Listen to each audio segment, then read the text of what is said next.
Interestingly, my dad doesn't actually drive, so I grew up thinking that only women drove, as my mum was the only one that drove in our house ever. He hates driving but is obsessed with Formula One, which was always strange. As I've only ever seen women drive, it sort of, seemed inevitable for me to work here. It seemed like the most natural thing. My role within W Series is General Driver Liaison, which at first will be quite a logistical process as there'll be a lot of drivers. After we have selected them, it will be about making sure that they are ready for year one and, as prepared as they can be. For me, it's very much about the female aspect of it.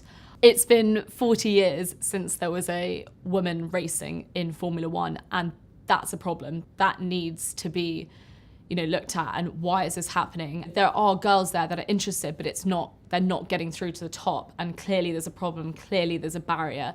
Motor racing is an expensive sport. You need the funding, and women are not getting that funding, so they're not getting that opportunity. So they're not developing their skills, they don't have the experience. Many of them spend half their time trying to fundraise rather than, out there on the track getting the race time they need to be able to develop the skills they need to compete against some of the top men.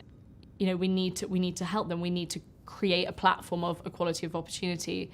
I feel very lucky that I'm in a time where women's issues are at the forefront of what is happening in the world right now. It is so important that we are promoting diversity in all aspects of life, and that is what really drew me to this job, because I think women in sport is an area which just really needs help. Because sport is such a thing that brings people together, it is so important that we're leading the way with promoting diversity and equality within the world.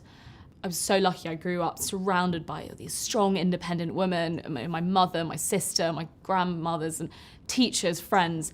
And I've never felt that I wasn't on an equal basis to all the men around me until I got into the working world. And suddenly, all my female friends were not being paid as much as men. They didn't have the same opportunities. People were getting hired simply because they were men. And that is when I decided, just after I graduated university, to go and work on the Hillary Clinton campaign, because I really realised how far we needed to go. I think I probably learnt more, actually, her losing, because it only inspired me more and it motivated me to want to be part of promoting women's rights and equality in the world. And that's when I started working for W Series, and I really hope we will be able to break this glass ceiling. We're going to do it, and we're in a great time for change. And it's very exciting.